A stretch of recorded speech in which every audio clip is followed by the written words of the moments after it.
I'm Detective Isaiah Keller. I'm with Montgomery County Sheriff's Office, and I'm assigned as a detective to the Sex Offenders Unit. One of my tasks as a detective with the Sex Offenders Unit is we investigate internet crimes against children. The Cuyahoga County ICAC, which is the Internet Crimes Against Children Task Force, actually put on a presentation for families and students on what exactly is the best way to deal with the internet and apps. It basically starts with, don't let your apps get the best of you. What you don't know about the internet can hurt you. So we're going to go over that briefly. Once upon a time, a lot of times our internet investigations dealt with our suspects talking to juveniles online. They would do that through a chat room, which would be either through Yahoo or MSN. Things have changed though, and we now have apps that allow our suspects to actually talk to the children on various programs. In a perfect world, we use the internet for things like talking on the phone, studying, for businesses. However, there's a lot more to it now. The internet, we basically go through and have different apps that allow our teens and our children to communicate online. From Kik to Twitter to Facebook, all of those. And the internet's becoming a playground for predators. Basically, they're more comfortable using the internet because they can remain anonymous. They can do it in their own homes. It's very easy to find young victims online, and they can create identities. They're fictitious, and no one knows really who that person is. Millions of victims are online. Basically what they're saying now is that 93% of America is using the internet, and 73% of those are using social networking. With social networking, on average, most teens and adults have over 200 friends, and they don't always know who those friends are, and they're giving out personal information through those apps. One of the big ones, Facebook. We've actually done some surveys where we've created Facebook accounts and sent out friends requests to juveniles, and the majority of them, if not all, would accept your friends request. A lot of these juveniles, they leave their Facebooks active public and to the public, and people are able to go in there and look through their information and find out who they are, their friends, relatives, things like that.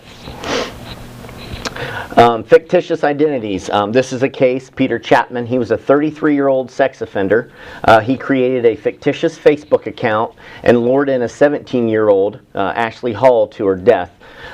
He used a picture of a teenage boy pulled off the internet to meet her and basically develop a relationship to where that she felt comfortable enough to meet the boy when it turned out to be the actual sex offender. Teen safety and security. The internet represents an open door into your home. The internet can be on computers, gaming consoles, mobile phones, iPods, anything that basically will allow you to get on the internet. Smartphone apps. This is where parents need to get on the children's phones and really take a look at what they have. Some of the big ones right now are Kik, Snapchat, Facebook, Meet, Twitter, and basically this allows these juveniles to post personal information about themselves to be shared with friends, and a lot of times with people they don't even know. Okay, Snapchat's a big one. Basically what that'll allow a juvenile to do is they'll be able to send pictures of themselves to a friend or another user, and basically they can post whatever they want, and within a few minutes or seconds that picture deletes. A big thing we're dealing with now is sexting. Sexting is defined as the act of sending inappropriate messages or photographs between mobile phones. Using a mobile device to post inappropriate messages and telephones to other mobile devices on the internet. This is a big thing the teenagers are doing. Sexting is a crime. It's actually defined under the Ohio Revised Code. It's the illegal use of a minor in nudity-oriented material or performance. Basically, it states that no person shall photograph any minor in a state of nudity or create a performance that shows a minor in the state of nudity. No person shall possess or view any material or performance that shows a minor in a state of nudity. These are felony crimes.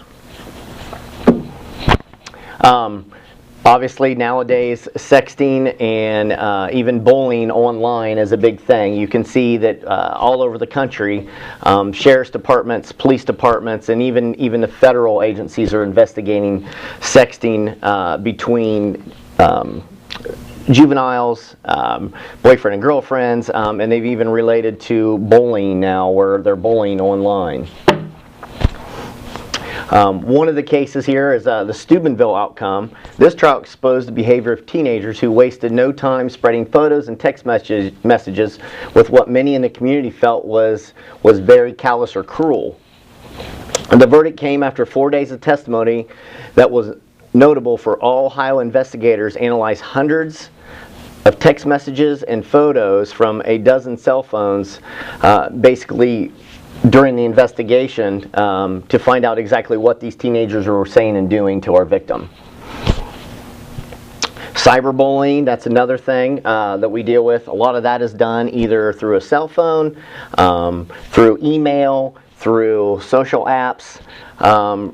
Basically what they do is they get on these social apps or social media, and they'll send messages back and forth with friends about a person or a juvenile that a lot of time are mean or cruel or whatever about a person.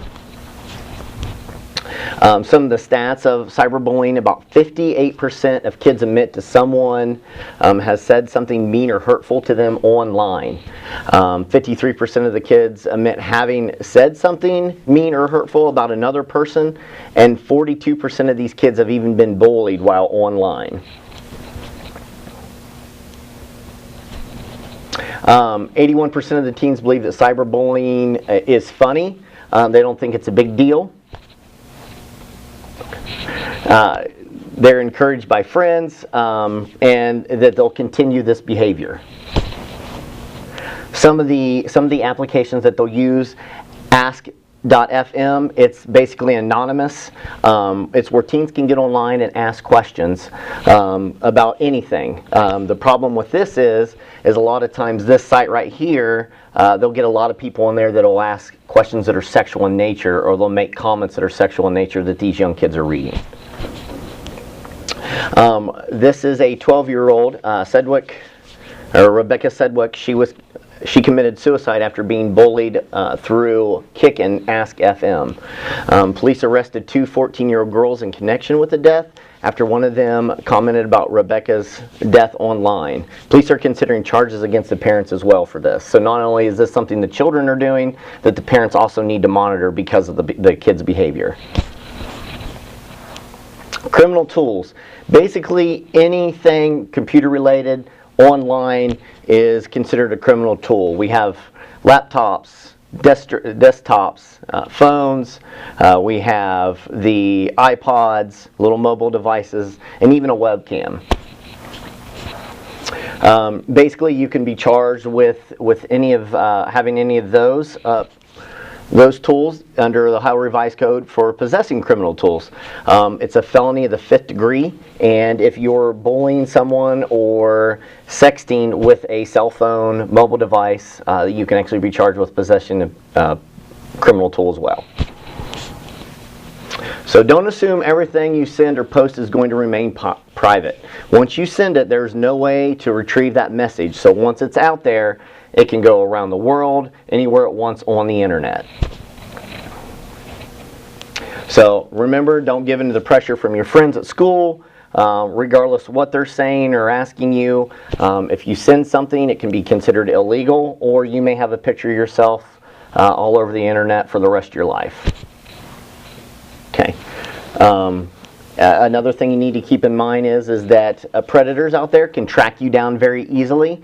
Your computer or mobile device that connects to the internet leaves a digital footprint. Basically, they can have access to you through your IP address, cookies, cellular number, EXIF image data, and the usage and login of your data. Okay. So if you do need help, if something like this happens to you as a teen or child, please don't hesitate to talk to your parents, teachers, law enforcement, anybody you need that is an adult and is a responsible adult to help you with this. Also, you might want to keep in mind that sending these images, you may deal with your mom and dad not being very happy when law enforcement actually does show up to investigate the crime. All right. Keep in mind that if you don't report a crime like this and you're aware of it, you can also be charged with failing to report a crime. Any questions, please contact your local law enforcement.